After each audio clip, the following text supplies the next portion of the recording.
guys, welcome back to Day-Today Chess. Like you're already used to, I've prepared a game for you today. This time, a very crazy tactical game. And when I say crazy, I mean crazy. Between two very strong grandmaster, Greenfeld Alon from Israel, and the other one, Nigel Short from England. Nigel Short, everybody should know him by now. He has played a match against Garry Kasparov for the title of world champion some time ago, and he's still maintaining himself in the top. Great chess player with great knowledge. I didn't realize he was such a tactical chess player.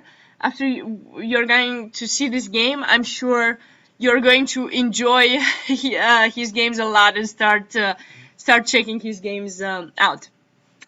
Anyways, let's see what happened in this game and why I'm so crazily telling you there was a crazy game. Anyway, so what's this? So Greenfeld is trying to go for the Reti, I guess. But basically it gets into some kind of reversed Benoni, or maybe you can say Trompovsky, because here he played b4 and Nigel went for bishop g4, which is something he has played before. He plays this type of ideas with white as well, and I can tell you that because some time ago he was invited to play in St. Louis in the Thanksgiving Open, and I was the lucky one, let's say, to play against him with black, and I got totally demolished. But let's not think about that. That's definitely something I don't want to remember. At least I know I played against a top player, so and got demolished. But let's see what is this similar to. So it's basically if you reverse the position and you go back at the beginning, you basically, this is the Trompovsky with bishop g5, and some people play here c5. After d5, it's possible to play queen b6, so this is basically the same position reversed. Or maybe here, white sometimes plays knight f3, waits for c5, now d5, b5, bishop g5. Okay, so this is what we're having just with reversed colors.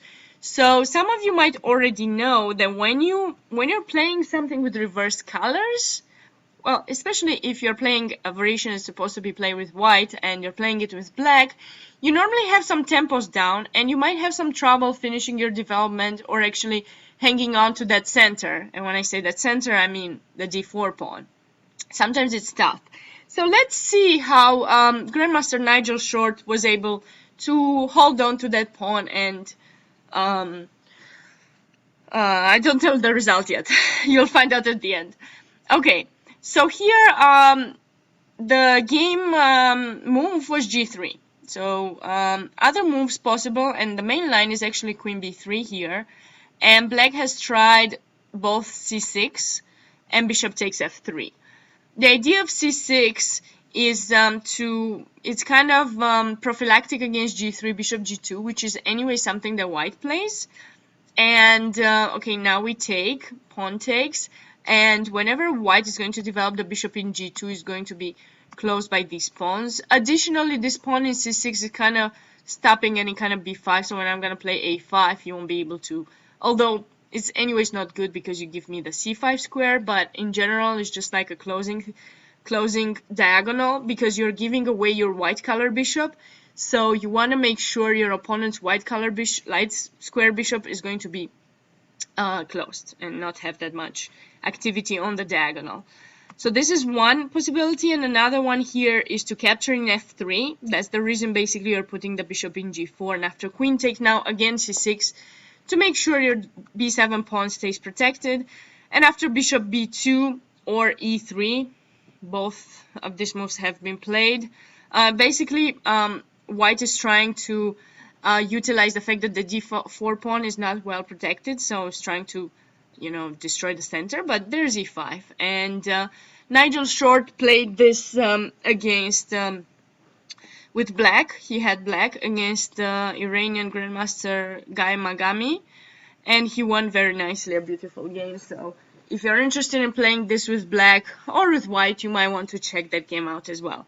But let's see what happened in this current game that I chose for today, which, by the way, you've noticed at the beginning, it was played in Poker Stars in Isle of Man. It was round 5. So today. Okay, G3, F6. So this is a novelty, unless I'm crazy and my computer cannot find games in this position. I haven't found any other game with F6.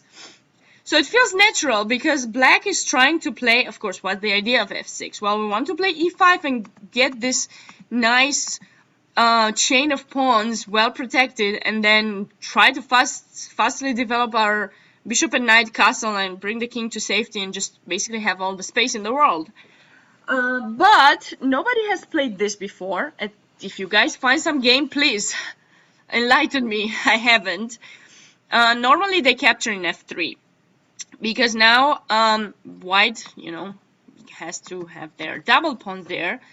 But now we play E5, bishop G2, knight D7, and after castle, black can take the pawn in B4, but there's F4. So white gets rid of their double pawns, and it's attacks B7 as well. So when you play C6, we take here, and we get rid of our double pawns. And okay, this is playable for black. And not that many games played either, but it's playable. So this was another possibility, but F6, just, I like this move because I used to be, and I still play at times, the Zamish with white, the Zamish system against the King's Indian, and this is the way you normally put your pawns. So I really like this move. I'm just not 100% sure that black is going to be able to maintain his center and bring the king to safety in the same time. So let's see, what did Grandmaster Nigel Short do? E5, of course, trying to get the reverse Benoni. I mean, just get the beautiful chain of pawns here. Castle, knight D7. Okay, why do we play knight D7? Of course, just a developing move. And we're getting the knight ready to, if at some point white is going to play B5, the knight is going to go to C5. And even if it's not, if we take that pawn, then we want the knight to C5. Or we also plan A5 at some point to make you move this pawn to get the knight to C5. That's a very typical square for the knight in this type of position. So that's where we want our knight to get. And of course, you don't want to push this pawn. This pawn is most likely you're gonna try to put it in C6. Okay, so let's see. Queen B3. White is just following the normal development. A5. Like I said, we are looking for the C5 square.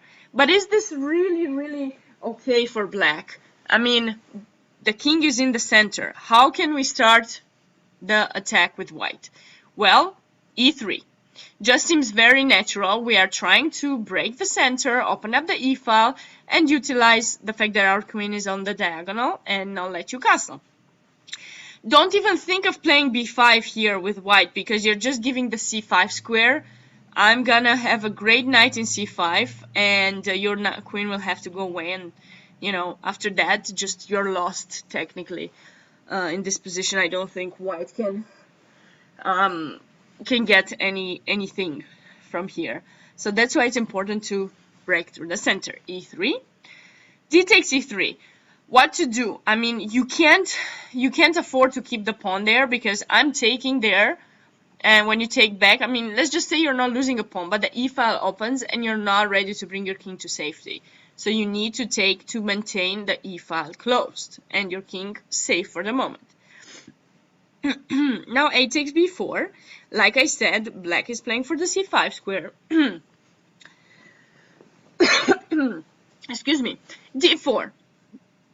Okay, so white doesn't stop there. I need to open up the E-file. Can you believe it? In this position, black has not finished the development, and the best move for him is bishop E6. Crazy! Moving the bishop one more time.